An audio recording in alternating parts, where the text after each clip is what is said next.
Porque la palabra de Dios es viva y eficaz, y más cortante que toda espada de dos filos, y penetra hasta partir el alma y el espíritu, las coyunturas y los tuétanos, y discierne los pensamientos y las intenciones del corazón. Ahora, prepara tu corazón para escuchar la palabra de Dios desde el púlpito del Tabernáculo Bíblico Seguidores de Jesús, Massachusetts.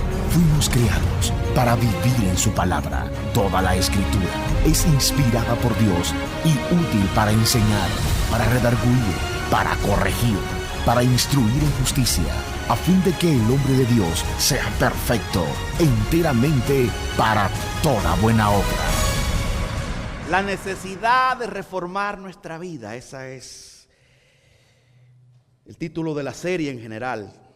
La necesidad, hermanas y hermanos, de reformar nuestra vida. Por ahí tenemos que empezar. Si queremos que la iglesia se reforme, primero tenemos que empezar por nosotros mismos. Si queremos que la familia se reforme, tenemos que empezar de una forma individual, personal, reformando nuestra propia vida. Oremos primero y luego leemos el texto. Pero ahí tenga Romanos 3, 21 al 26. Señor amado, te damos a ti la honra y la gloria en este día, Señor, en esta época, en este mes, Padre amado, donde recordamos el legado que recibimos de aquellos hombres débiles, frágiles, el legado de la Reforma Protestante. Tu palabra, Señor, ese es nuestro legado, tu palabra. Te pedimos, por favor, que me des tu gracia para exponer y también, Señor, para recibirla necesitamos gracia. Aparta, Dios, quita el velo que nos ha estorbado, por el cual no hemos podido ver, Dios, lo que tu palabra revela. Te pedimos por los amigos y amigas, Padre amado, que no te conocen, que les provea salvación, y a nosotros concédenos un deleite en tu palabra en estos minutos. Transfórmanos, reforma nuestra forma de vivir el cristianismo. También te pido, Señor, por el pueblo de Israel, concédele paz, que sea la paz dentro de los muros de Jerusalén. Todo te lo pido en el nombre de Jesús, Señor nuestro. Amén y amén. Así dice, Señor, Romanos capítulo 3, versículo 21 al 26. Pero ahora, aparte de la ley, se ha manifestado la justicia de Dios, testificada por la ley y por los profetas. La justicia de Dios por medio de la fe en Jesucristo, para todos los que creen en Él. Porque no hay diferencia, por cuanto todos pecaron y están destituidos de la gloria de Dios, siendo justificados gratuitamente por su gracia, mediante la redención que es en Cristo Jesús, a quien Dios puso como propiciación por medio de la fe en su sangre, para manifestar su justicia, a causa de haber pasado por alto en su paciencia los pecados pasados, con la mira de manifestar en este tiempo su justicia, a fin de que Él sea el justo y el que justifica al que es de la fe de Jesús. Puede tomar su lugar, amados hermanos y hermanas. Sola gracia o sola gratia, como se le conoce en el latín.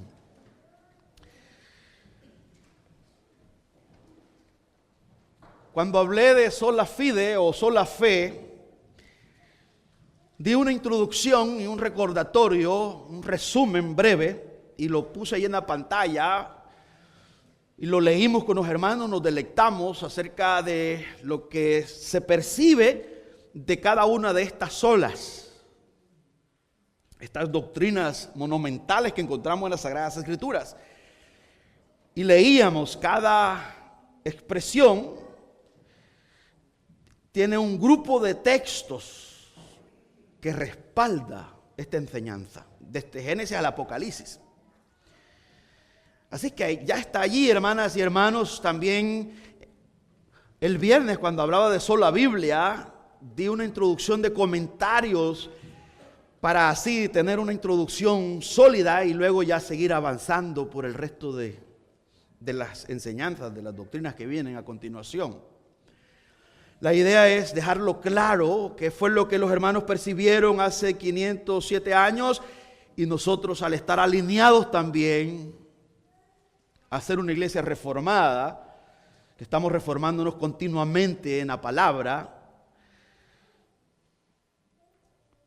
de una forma como honra a nuestros hermanos del pasado, lo hice para recordarle a usted. Un deleite, es un deleite en la palabra.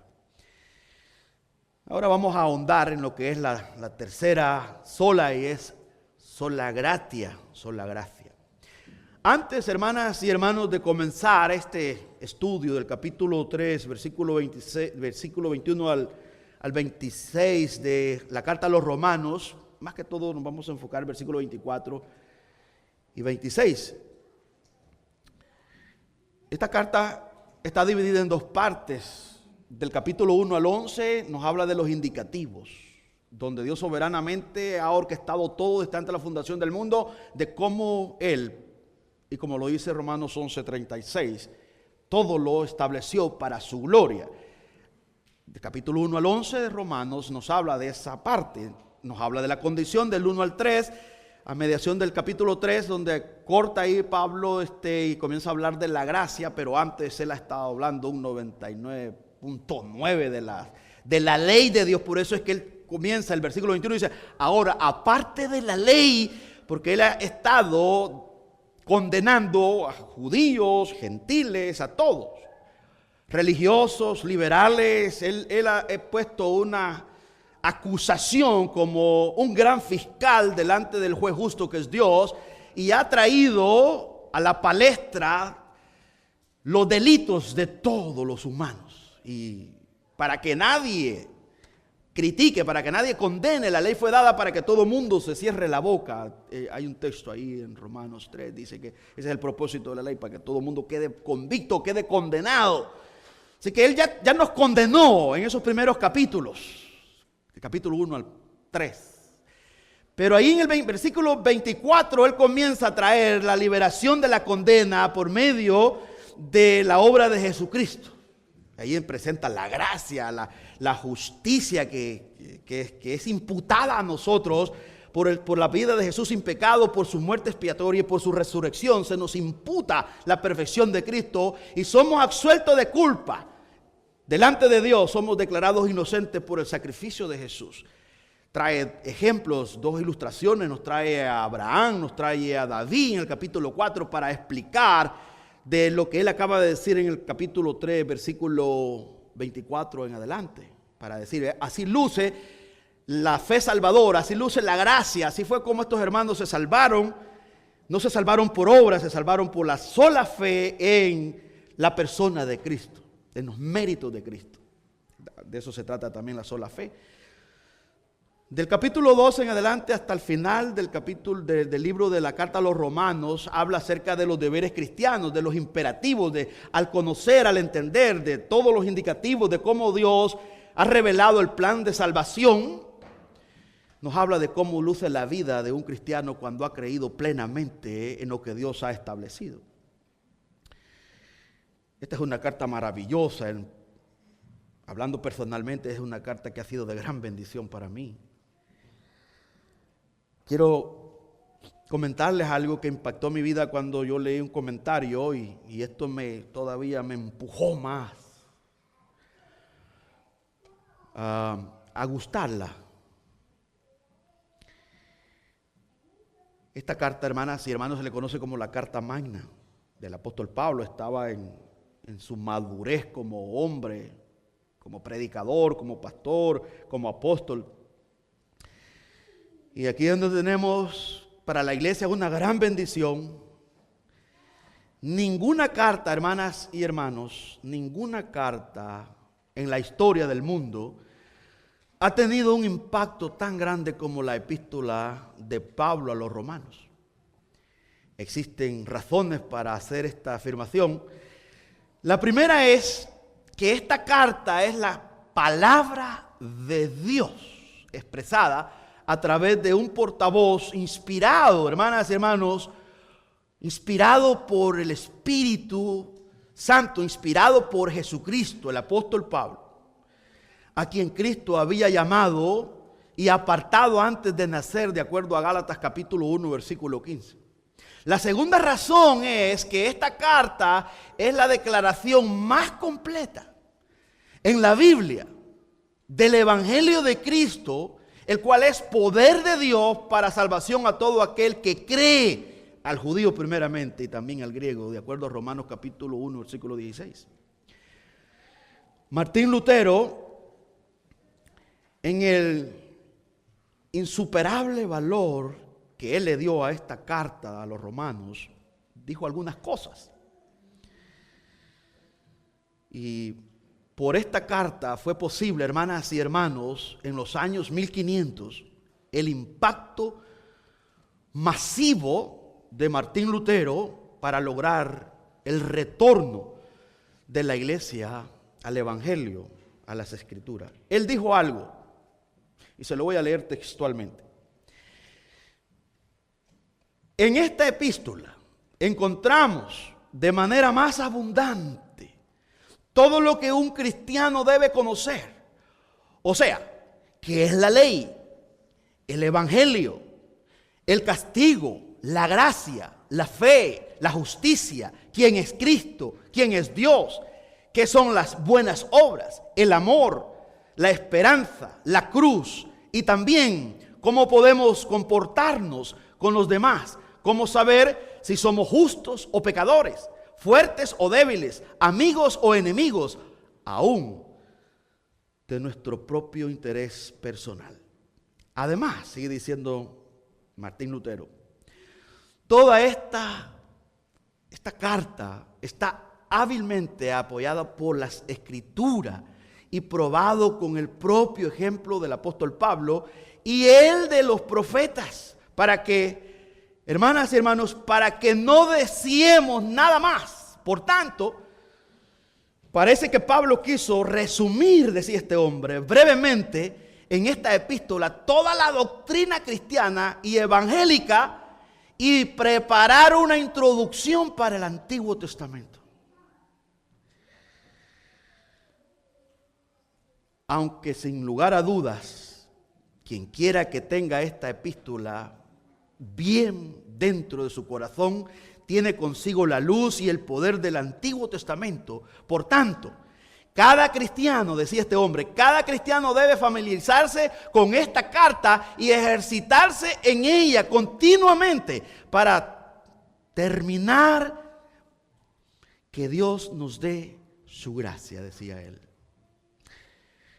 Pero Lutero, hermanas y hermanos, va aún más lejos y dice unas palabras que quizás pocos de nosotros, quizás usted y su servidor, no las habíamos escuchado. Él dice esto: esta epístola es realmente la parte principal del Nuevo Testamento y es verdaderamente el evangelio más puro. Es digna de que cada cristiano la conozca palabra por palabra, de corazón, y que se ocupe de practicarla cada día como el pan diario del alma.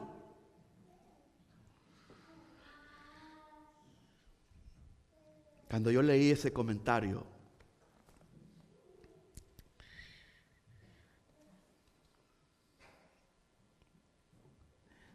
dije, bueno, vamos a hacer una exploración para tener nuestra propia experiencia con las palabras.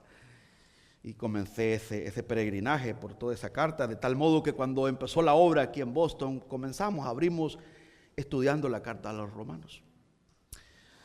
En el camino fui perturbado y hice una pausa, y algunos hermanos se molestaron, se incomodaron por la enseñanza de esta carta, y hice una pausa como un gesto de amor a aquel grupo de hermanos. Pero después, cuando agarré el libro de Juan a estudiarlo versículo por versículo, volví a tener otro choque. Me dijeron que yo predicaba mucho de Cristo y que Cristo suele a religión y que sonaba sectario porque no salía de ahí, Cristo. Entonces ahí me di cuenta que era como un estorbo, un espíritu. Dije, no, pues no. Y a esto no son las personas, aquí hay un problema serio. Si a alguien, mi Cristo, mi Jesús, mi todo, le molesta, aquí sí hay problemas serios. Entonces tomé la determinación, dije, bueno, que se vaya este grupo de personas que no les gusta a Cristo, yo me quedo con aquellos que quieran, ¿verdad? Y seguimos. Después volvimos a retomar la carta y gracias a Dios nos tomó 7 años la carta a los romanos, irla gustando palabra por palabra. Y ahora la hemos comenzado a estudiar allá en El Salvador, en Academia de Jesucristo. Ya di la introducción y le prometí a los hermanos allá que se las voy a compartir, porque es una palabra inspirada por el Espíritu Santo. Y lo que acabo de leer, comentarios de estos hombres del impacto, transformó sus vidas. Y esta fue la carta que Dios usó, la palabra, toda la palabra inspirada por Dios desde Génesis al Apocalipsis, honesto, soplada, dada por Dios, poderosa, viva y eficaz, de acuerdo a Hebreos 4:12, que penetra, parte el alma, el espíritu, y entra por los tuétanos y discierne las intenciones del corazón y del pensamiento. Esta es una cuchilla bien afilada desde Génesis al Apocalipsis, toda. Pero esta carta la ha usado Dios para sacudir la humanidad. Y que no nos quepa la menor duda que si nosotros queremos reformar nuestra vida, debemos de comenzar por aquí, leyéndola, gustándola, estudiándola, saboreándola, y nuestras vidas serán transformadas. ¿Cuánto lo creemos? Así que hoy vamos a ver sola gracia. Efesios capítulo 2, versículo 8, dice: porque por gracia sois salvos por medio de la fe, y esto no de vosotros, pues es don de Dios, no por obras, para que nadie se gloríe. Esta palabra gracia, la cruz la pone de manifiesto, la cruz la revela con una fotografía monumental donde es fácil de poder captarla. Ahí no solamente la gracia, sino también la justicia, la ira, la soberanía de Dios y el estado pecaminoso del hombre, la pureza de Jesús, el amor eterno, su santidad, todos los atributos comunicables e incomunicables. Allí en la cruz, hermanas, cuando te paras allí en las Escrituras a detenerte y meditas allí en la cruz, todo lo que desde Génesis al Apocalipsis se va revelando del carácter de Dios, allí en la cruz se besa la gracia, la misericordia y la justicia. Ahí se abraza, ahí se revela todo. Gracia, hermanas y hermanos, es un favor no merecido. La palabra en el griego, en el hebreo es gen. Esta palabra es rica en el hebreo. Gen, favor que alguien tiene a otra persona, y la raíz de esta palabra. Ponle atención a esto. El verbo hanán, raíz, doblar o inclinarse en bondad hacia un inferior. Alguien que mira con favor a otro, pero este alguien es superior. Ese superior es Dios y los inferiores somos nosotros. Que alguien superior mira con favor a alguien inferior, eso es estupendo, eso es maravilloso. Una ilustración que podríamos ver quizás de cerca es Mefibosé, cuando David lo lleva a comer, para que nosotros podamos llevarnos como una imagen de cerca, de verla. Allí en 2 Samuel 9:5 nos dice esto, para que usted pueda ver la magnitud de lo que es la gracia soberana, la gracia especial. Hay una gracia común, pero aquí estamos viendo la gracia especial que incluye la salvación, la restauración, la reconciliación, todo eso. Dice 2 Samuel 2:5, Entonces envió el rey David y le trajo de la casa de Maquir, hijo de Amiel, de Lodebar, y vino Mefiboset, hijo de Jonatán, hijo de Saúl, a David, y se postró sobre su rostro e hizo reverencia, y dijo David, Mefiboset, y él respondió, heme aquí tu siervo. Y le dijo David, no tengas temor, porque yo a la verdad haré contigo misericordia por amor de Jonatán tu padre, y te devolveré todas las tierras de Saúl tu padre, y tú comerás siempre a mi mesa. Vea lo que sintió Mefiboset. Y él, inclinándose, dijo, ¿quién es tu siervo para que mires a un perro muerto como yo? Cuando nosotros tenemos un concepto de la sola gracia, de la gracia, caemos así, nos expresamos como Mefiboset. ¿Quién? ¿Cómo es posible que Dios me haya amado, que me haya dado ese favor no merecido? ¿Cómo es posible que me haya perdonado? La palabra gracia en el griego es charis. Para Pablo, charis es, algunos dicen charis, es algo que Dios, póngale atención a esto, hermanos, es algo que Dios otorga voluntariamente y soberanamente a quienes Él quiere, a personas que ya estaban condenadas al infierno por sus pecados. Zaqueo, por ejemplo, era un ladrón, un recaudador de impuestos, aborrecido por la sociedad. Estaba condenado. No solamente era un ladrón, probablemente era un corrupto. Tomás, el incrédulo que anduvo con Cristo. Pablo, un blasfemo, un perseguidor de la iglesia, un asesino, un religioso, un fariseo. Él mismo lo dice. En el libro de los Hechos, él mismo dice, yo era un blasfemo en otro tiempo. Moisés, un asesino que le quitó la vida a un egipcio. David, un mentiroso, un adúltero, fueron perdonados. De eso es que estamos hablando. Cuando hablamos sola gracia, estamos hablando de ese favor no merecido que Dios soberanamente en la eternidad, Él quiso, Él lo estableció así, salvar a pecadores condenados, aborrecedores de Él, rebeldes, hombres que heredamos un corazón de piedra cuando pecamos en Adán, que somos arrastrados por nuestra maldad como hojas secas, dice Isaías, hombres ciegos, como dice Jeremías, sordos, que no oímos la voz de Dios, que no miramos la gloria de Dios, que peleamos, como dice Romanos 1, que resistimos la verdad y por esa razón estamos bajo la ira de Dios, porque la ira de Dios se manifiesta desde los cielos contra toda impiedad e injusticia de los hombres que resisten con rebeldía la verdad.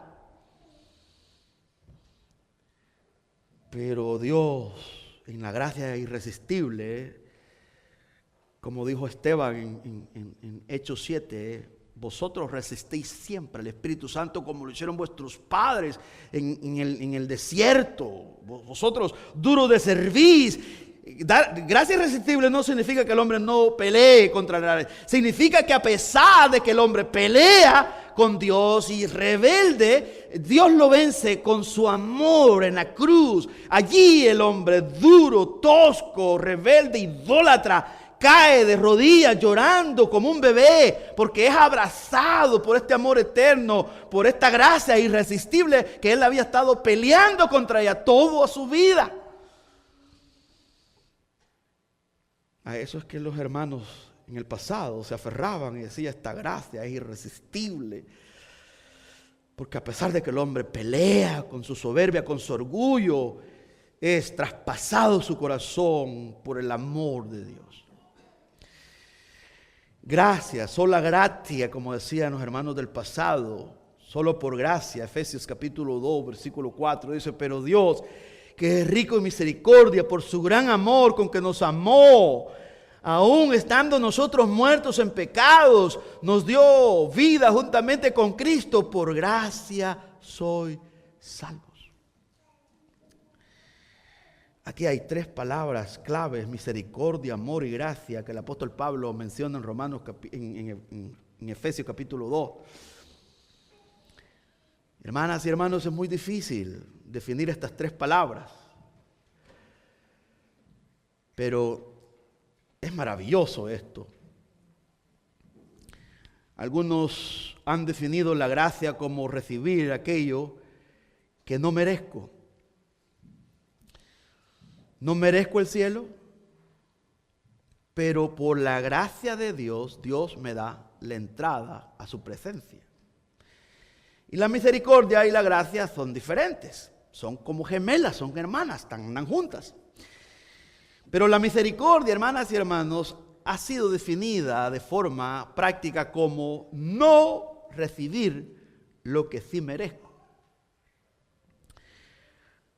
Quizás una ilustración puede ayudarnos, como un padre que le advierte a su hijo porque le ha desobedecido y le dice: te voy a castigar. El hijo se merece el castigo, se merece la vara, pero el padre llega a la casa, habla con el hijo y lo aconseja, no lo castiga. Pero aparte de que aquel niño no fue castigado, ahí ese niño allí recibió gracia, recibió misericordia, no recibió lo que merecía.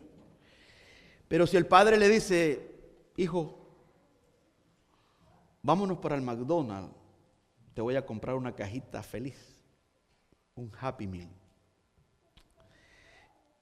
Eso es gracia. El niño se comportó mal, el padre no le dio lo que merecía, merecía la vara. Lo perdona y luego lo lleva a comer. Esa es gracia, que te da Dios lo que no mereces, así como esa ilustración nos puede despejar y ayudar a comprender. Esto es maravilloso, hermanas y hermanos, esta doctrina de sola gracia. En Efesios capítulo 2, versículo 4, Pablo nos dice cuál es la razón por la que Dios es misericordioso con nosotros. Y él menciona ahí: por el gran amor con que nos amó. Usted lee allí, esas palabritas ahí, en Efesios 2, versículo 4. Pero Dios, que es rico en misericordia, por su gran amor con que nos amó, aún estando nosotros muertos en pecados. Ahí quiere decir, muertos en pecado no hay mérito, no hay nada. Lo único que hay es todo lo que le aborrece a Dios, todo lo que abomina a Dios, aún estando muertos en pecados. Ahí dice, muertos. Si usted retrocede al capítulo 2, versículo 1, dice: y Él nos dio vida a vosotros cuando estabais muertos en vuestros delitos y pecados. No es que el ser humano está enfermo, no es que tiene una enfermedad como el acné o sarampión. No, Él es un cadáver en descomposición, putrefacción. En Romanos 3, en Romanos 1, en Romanos 3:10, Pablo nos desglosa y dice que el hombre es como un sepulcro, su garganta, que su corazón, cuando habla, se puede ver lo que está dentro. Habla maldiciones, habla un montón de cosas sucias. ¿Y por qué? Porque Jesús lo dijo: de la abundancia del corazón habla la boca. Esa clase de hombres y mujeres que merece ir al infierno, Dios ya se lo había manifestado a los judíos allá en Deuteronomio capítulo 7, versículos 6 al 8. Él les dice por qué razón los sacó de Egipto. Él les dice: yo no los saqué porque ustedes tenían un mérito, porque tenían una cualidad diferente a otros pueblos. Yo los saqué de Egipto porque los amé, porque los quiso Jehová. Le dice Moisés en esa época. Es la misma idea que Pablo usa en el Nuevo Testamento en sus cartas para hablarnos de la gracia. Lo mismo que sucedió con los judíos que estuvieron esclavizados 400 años allá, siendo torturados y siendo contaminados con toda la idolatría de los egipcios, y salieron con mano poderosa. Dios ahí les presentó también el cordero pascual que se sacrificó en cada casa que apuntaba a Cristo. Fueron liberados por amor. Dice, no es que ustedes sean mejores que otro pueblo que Jehová por eso los sacó, no. Hoy nosotros podríamos decir, no somos cristianos porque nosotros somos un poquito diferentes a los demás. No, nosotros estábamos muertos en nuestros delitos y pecados, pero Dios en la eternidad, Él nos escogió para que respondamos a esto. Él nos ha dado la fe, que es un don de Dios, para que nosotros podamos despertar, creer y poner toda la confianza en la vida sin pecado de Jesús y su sacrificio, su resurrección, el único que salva. Entonces nosotros dependemos totalmente, pero esa obra no depende de nosotros, sino que Dios la genera por medio del Espíritu Santo. El Espíritu Santo nos da vida, nos convence de pecado, nos lleva al pie de la cruz y confesamos nuestras culpas y ahí somos restaurados, somos reconciliados. Es Dios, como dicen las cartas a los Corintios, que Dios que habló y de las tinieblas resplandeció su luz, fue el que nos hizo nacer por el poder del Evangelio. Somos una nueva creación. Algunos hermanos dicen que se ha usado más poder todavía en la conversión de nosotros que en la creación del mundo. Porque allá en la creación no existía nada. Dios dijo, sea la luz, fue la luz. Pero con nosotros está un cuerpo dañado. Y entonces Dios habla a este cuerpo que está podrido en pecado, está inservible, y Dios habla, y cuando Dios habla al corazón de este hombre y esta mujer, le da vida, y ahí es como nos ponemos en pie y comenzamos a obedecerle. Nadie nos obliga, nadie nos impone. Venimos y lo adoramos, lloramos, brincamos de alegría, de júbilo. Y si no pasa eso, y si no tengo eso, hace falta. Pero no vas a ser el mismo el día que la gracia soberana se derrame en ti, que la conozca esta doctrina. No serás el mismo hombre, no serás la misma mujer, serás un hombre diferente, serás una mujer diferente.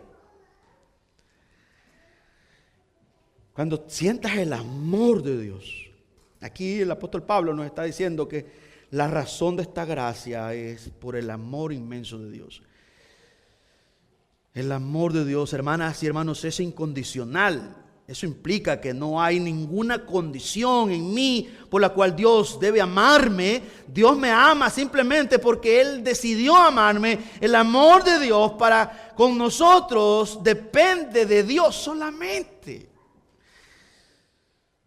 Romanos 9:13 dice, como está escrito, a Jacob amé, mas a Esaú aborrecí.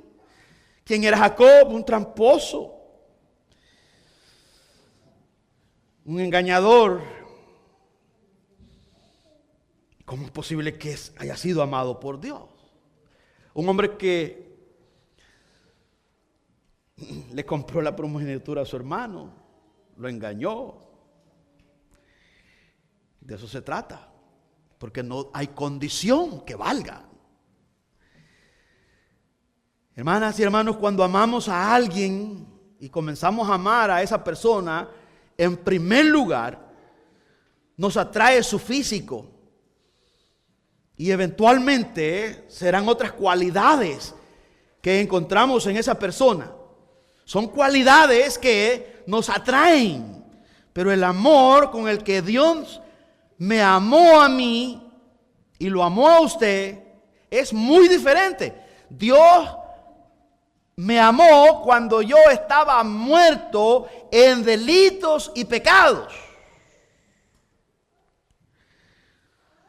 Si usted va a un funeral y usted se acerca al féretro y ve aquel cadáver allí, usted lo va a ver pálido, inmóvil, porque así luce una persona muerta. Quizás si es familiar puede acercarse con tristeza. La pregunta es, ¿quién se puede enamorar de un muerto que luce de esa manera? Nadie se va a enamorar de una persona muerta porque luce sin vida. Sin embargo, hermanas y hermanos, cuando lucimos así, sin vida, Dios, ahí lo dice Efesios 2:4, que es rico en misericordia, nos amó. Es aún más que eso, porque la palabra de Dios dice que éramos sus enemigos antes de conocerlo, y sin embargo dice, Dios nos amó. Romanos 5:10. ¿Y cómo es eso? ¿Cómo es eso posible? ¿Cómo es eso posible que una condición tan espantosa como esa que acabo de describir? Por eso es que el amor de Dios es incondicional. Porque el amor, hermanas y hermanos, de Dios no depende de ninguna condición inherente en nosotros, sino solo de su carácter. El amor de Dios es eterno. Jeremías 31:3. Ahí le dice el Señor a Jeremías: con amor eterno te he amado, por eso te he atraído con misericordia. Su amor motiva su gracia. No ha sido un solo momento, hermanas y hermanos, en que Dios no nos haya tenido en su mente. Y por eso nos ha amado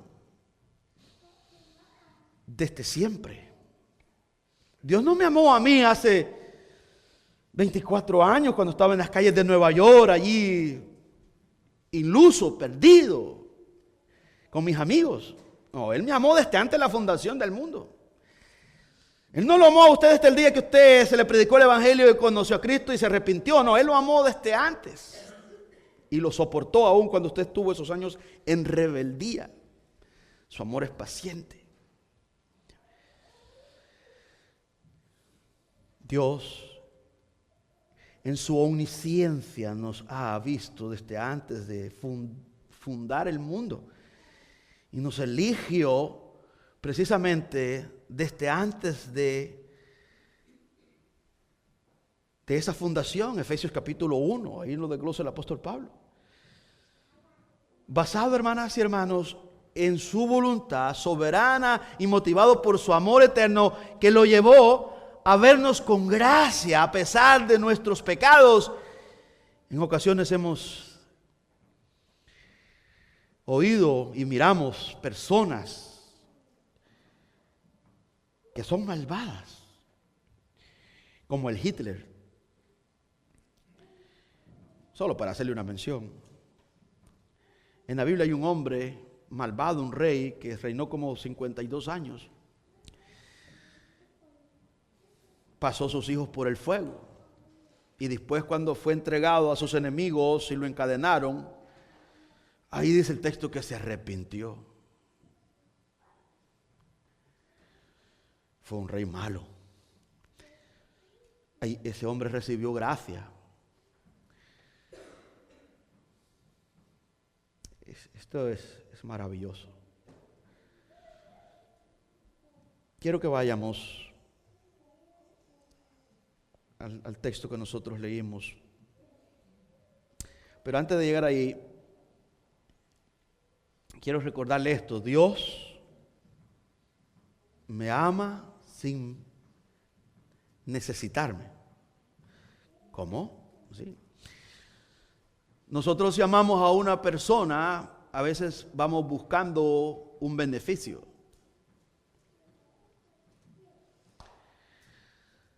Dios no me necesita. Él está completo. Yo lo necesito. Dios me ama sin precisar de mí, mi compañía, porque Dios no ama por necesidad. Nosotros amamos por necesidad. Un ejemplo: si una mujer está casada con un hombre, o un hombre con una mujer, y se divorcian, puede que el hombre se sienta triste porque perdió la compañía de esa mujer, perdió ese beneficio.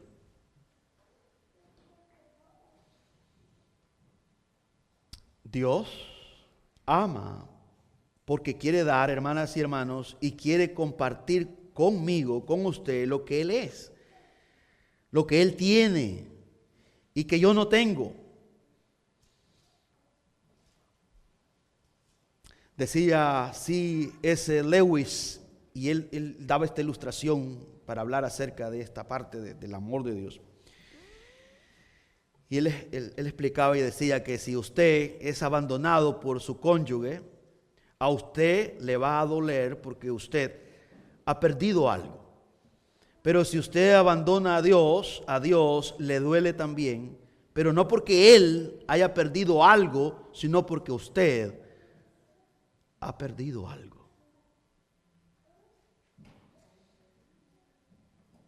Voy a repetir esta ilustración que usaba este hermano acerca, porque a veces nosotros estamos tan confundidos que pensamos, Juan 3:16, porque de tal manera amó Dios al mundo que ha dado a su Hijo unigénito. Entonces la gente dice, wow, Dios, cuánto nos ha amado. Este texto de Juan 3:16 tiene su contexto. Ahí más adelantito dice que los hombres amaron las tinieblas y aborrecieron la luz. Eso quiere decir que eso fue lo que amó Dios. A esos que aborrecen la luz, que le aborrecen a Dios, que no se pueden amar. No, el hombre no tiene la capacidad para amar a esa clase de personas. Ese es el amor de Dios. Ese es el punto ahí de Juan. Y ese es el punto de Jesús con Nicodemo. Que Jesús le está diciendo a Nicodemo. Nicodemo era un religioso, era un principal, era un maestro, era un rabino, era un doctor de ley, pero estaba condenado. Y al final Jesús le dice que era necesario que como Moisés levantó la serpiente de bronce en el desierto, que él fuera levantado para atraerlos a los pecadores moribundos que están muertos sus delitos y pecados, pero aquí no para que tengan un milagro físico como en el desierto, que aquel que estaba agonizando porque había sido mordido por la serpiente como castigo, como juicio por su rebeldía, se recuperaba. Aquí no, aquí el muerto que está muerto al mirar a Cristo tiene vida. Una obra de Dios. Allí le está diciendo Jesús a Nicodemo, así va a ser. Pero luego le digo, esto solo lo hace el amor infinito, el amor eterno, el amor incondicional de Dios, movido a gracia. Eso da a Dios un favor que nadie merece.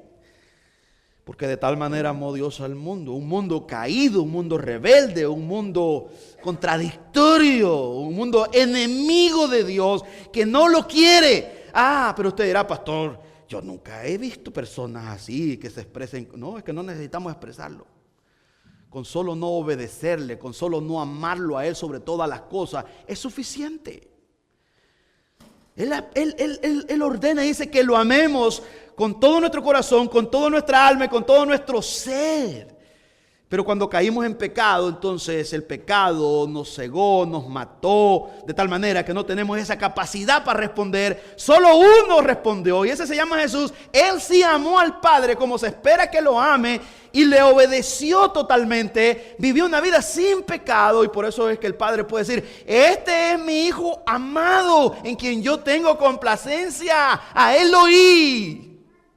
Él es el único. Por eso Él se lleva toda la gloria y toda la alabanza.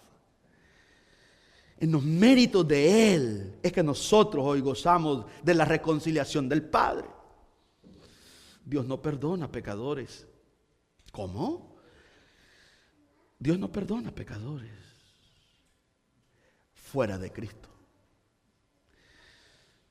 Usted va por la calle y una persona puede estar ahí. ¿Usted cree que es pecador? Sí, yo soy pecador. Y pueda que le diga a la persona, pero yo pienso que Dios perdona a pecadores.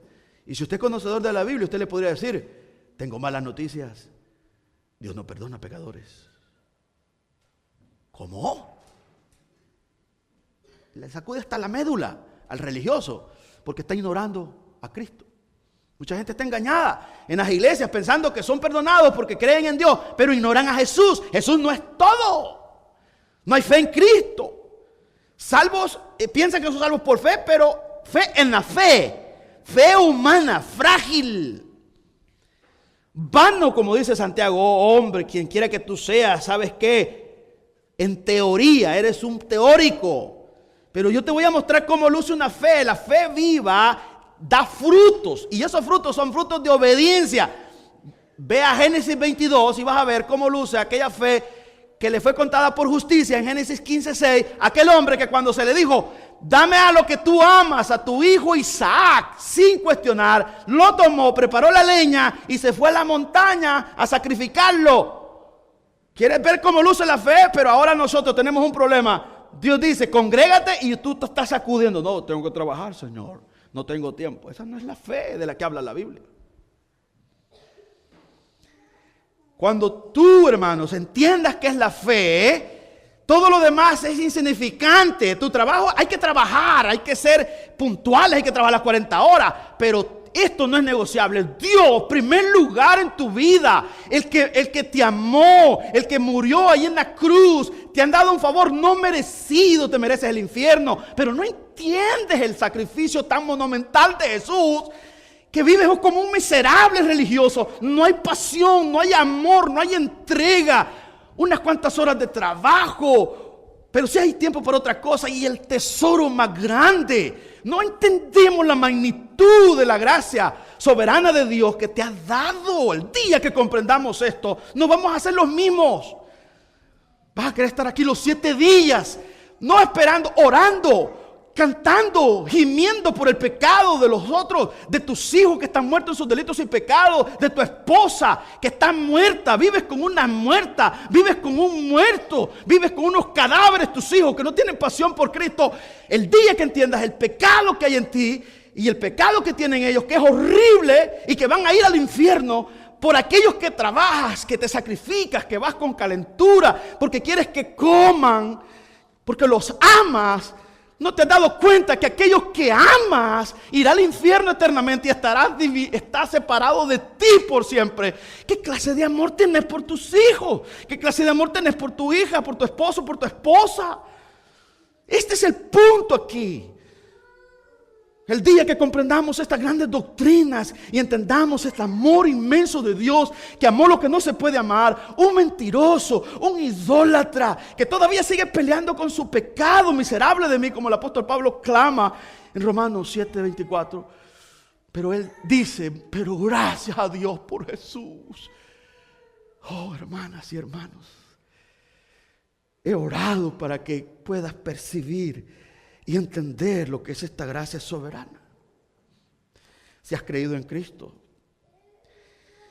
Por eso ahora entiendes por qué estos hombres en Europa sacudieron. Porque es esto lo que cambia la vida. Nosotros nos preocupamos por cosas triviales. No hemos leído Eclesiastés, vanidad de vanidades. El hombre que se dio todos los lujos, el hombre más rico, él dice, una cosa he visto, dice, que el hombre por aquello que se afana, en el pasado también se afanaron otros, ya se perecieron, se fueron. Y también dice, el hombre que le agrada a Dios, dice que Dios le trae todos los bienes. Y al impío, dice el texto, al pecador le ha dado Dios el trabajo duro. No quiere deleitarse en su creador, entonces Dios le da trabajo duro. Y por eso se golpea, se lastima, se enferma, en lugar de estarse deleitando en su creador. Claro que hay que trabajar, la Biblia dice que no trabaja, que no coma, pero tu tesoro, Dios, vas a trabajar y te estás deleitando, terminas tus horas, decir, soy peregrino y extranjero, ya tengo para pagar mi mortgage, ya tengo para pagar mis cuentas, me voy para la iglesia, mi gran amor me espera. El que lo dio todo por mí. Y aquí Pablo te lo desglosa en Romanos 3. Corre conmigo ahí. Te dije que esta conferencia es de 1 hora 30 minutos y estamos tratando la manera de comprimirla en 40. Este es el corazón del evangelio aquí. Algunos hermanos le han llamado la acrópolis de la fe cristiana, Romanos capítulo 3, versículo 21 al 26. Que es una acrópolis. Bueno, es un lugar fortificado en la parte más alta de la ciudad, en el antiguo griego, en la antigua Grecia. Esto es delicioso. Mira esto. Vamos a leer el versículo 24, Romanos. El fundamento de nuestra justificación, Cristo en su cruz. Dice este texto.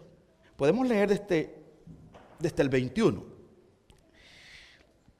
El escritor comienza diciendo, Pero ahora, dice él. Eso quiere decir que debemos de empezar más atrás. Sí. Porque él ha crucificado con todos los delitos. Él ha traído todos los delitos y ha numerado todos los delitos de los pecadores. Son culpables. Digamos en el versículo 19 dice, pero sabemos que todo lo que la ley dice, lo dice a los que están bajo la ley, para que toda boca se cierre y todo mundo quede bajo el juicio de Dios, quede condenado. La ley te deja fulminado. Ya que por las obras de la ley ningún ser humano será justificado delante de él, porque por medio de la ley es el conocimiento del pecado. Eso es una mala noticia. Pero ahora como que respira el escritor y dice, aquí está la salida, como el gran abogado que es Cristo, y te dice, pero ahora, aparte de la ley, se ha manifestado la justicia de Dios, testificada por la ley y por los profetas. Eso está en el Antiguo Testamento, la justicia de Dios por medio de la fe en Jesucristo para todos los que creen en Él, porque no hay diferencia, tanto judío y griego. Versículo 23, por cuanto todos pecaron y están destituidos de la gloria de Dios. Todos hemos pecado en Adán. Versículo 24. Dice, a quien Dios puso como propiciación por medio de la fe en su sangre para manifestar su justicia a causa de haber pasado por alto en su paciencia los pecados pasados, con la mira de manifestar en este tiempo su justicia, a fin de que Él sea el justo y el que justifica al que es de la fe en Jesús. ¿Dónde pues está la jactancia? ¿Queda excluida por cuál ley? ¿Por la ley de las obras? No, sino por la ley de la fe. Concluimos pues que el hombre es justificado por fe, sin las obras de la ley. El tiempo se me terminó. Pero quiero mencionarte algunas cosas rápido. Lo que Dios hizo en la cruz, es decir, por medio de la muerte de su Hijo en nuestro lugar, Pablo lo explica por medio de tres expresiones aquí en Romanos. Primero, Dios nos justifica, dice él que nos justifica. Justificar es una palabra forense donde eres declarado, eres culpable porque eres pecador, pero delante de Dios, por medio de los méritos de Jesús, eres declarado inocente, porque a alguien se le implicó la culpa de usted, se le pusieron los pecados de usted. Al que no conoció pecado, dice 2 Corintios 5:21, por nosotros lo hizo pecado. Él no pecó, él era puro, él no tenía pecado, él estaba cargando los pecados de nosotros, y allí entonces él recibió justicia, fue aplastado en la cruz, como dice Isaías 53:10, que Dios lo sujetó a todo sufrimiento. Entonces Dios lo aplastó, lo hizo polvo. Porque el pecado de nosotros es tan atroz porque no pecamos contra una criatura, pecamos con alguien infinito. Y al pecar con alguien eterno como los Dios puro, santo, la paga tiene que ser similar y la ofrenda tiene que ser infinita, tiene que ser algo fuera de este mundo. No debe ser, entonces tenía que ser Dios mismo, movido por amor, por medio de Cristo. Entonces Él aquí, movido por amor, va, toma los pecados de su pueblo, de los escogidos, y ahí le aplica la justicia, y ahí aplasta a Cristo en la cruz. Cristo pagó en tu lugar, murió en el lugar mío y el suyo, y solo por esa muerte entonces quedamos libres de la ira de Dios. Allí apaciguó la ira de Dios, allí satisfizo la justicia de Dios, alcanzó el estándar, la demanda, 100% una obra perfecta. Y entonces Pablo la resume aquí, él dice, Dios nos justifica dice, mediante la redención que Cristo Jesús efectuó, versículo 24, parte B. Segundo, Dios lo ofreció como un sacrificio de expiación que se recibe por la fe en su sangre, versículo 25, parte A. Tercero, para así demostrar su justicia, versículo 25, parte B. De este modo Dios es justo y a la vez el que justifica a los que tienen fe en Jesús. Las palabras claves aquí son redención, apolotrosis, que significa expiación, o mejor como se ve ahí, propiciación. Y la otra palabra que se ve aquí es demostrar. Esa palabra que vemos aquí, propiciación, hilasterión. Y luego dice ahí, endeisix, en el griego, para demostración. Hermanas y hermanos, para concluir, estos tres términos no se refieren a lo que ocurre ahora cuando nosotros predicamos el Evangelio, sino lo que ocurrió una vez y para siempre mediante Cristo en la cruz. Cristo logró todito esto en la cruz.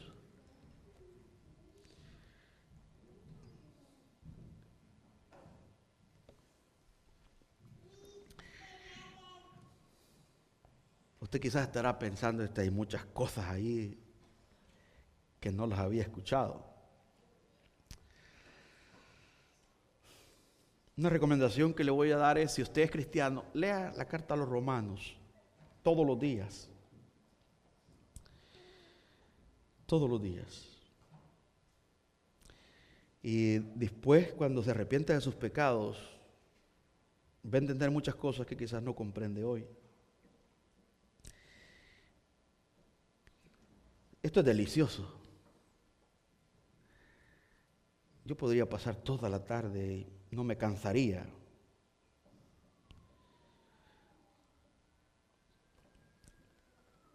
Pero vamos a hacer una segunda parte para desglosar todas estas palabritas que están ahí y así dejarlo más fácil, más entendible, porque hice un sondeo por todo lo que Dios dice acerca de Efesios.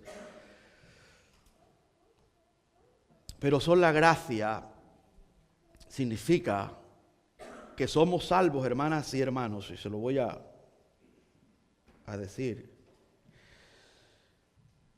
Sola gracia, ponga atención a esto, aquí terminamos. En salvación somos rescatados de la ira de Dios, la respuesta de su santidad y su justicia ante el pecado, solamente por su gracia. La salvación es un don de Dios, por tanto, hermanas y hermanos, es algo que el pecador recibe de forma inmerecida, basada en los méritos de Cristo, alcanzando durante su vida, muerte y resurrección. Todo este favor no merecido tiene un alto precio, no es una gracia barata. Hay personas que dicen, no, yo soy salvo por gracia. De verdad eres salvo por gracia si entendieras lo que significa esa gracia que Cristo ganó para dártela. No tomarías el pecado de una forma trivial. Ni te esconderías en la hipocresía, en la mentira, el engaño. No, yo soy salvo por gracia. Como quien dice, no me molestes, yo creo a mi manera. Deberíamos de examinar nuestra fe porque no vaya a ser que estemos bajo la ira de Dios todavía. Si sos salvo por gracia, en la mente tenés que meterte aquí que un hombre fue aplastado en la cruz y fue sepultado 3 días y 3 noches. Como estuvo Jonás en el vientre de aquel pez agonizando, Jesús estuvo en el corazón de la tierra allí soportando todo eso para resucitar y ganar la justicia que hoy nosotros hemos recibido, para reconciliarnos con el Padre. ¿Y qué espera Jesús?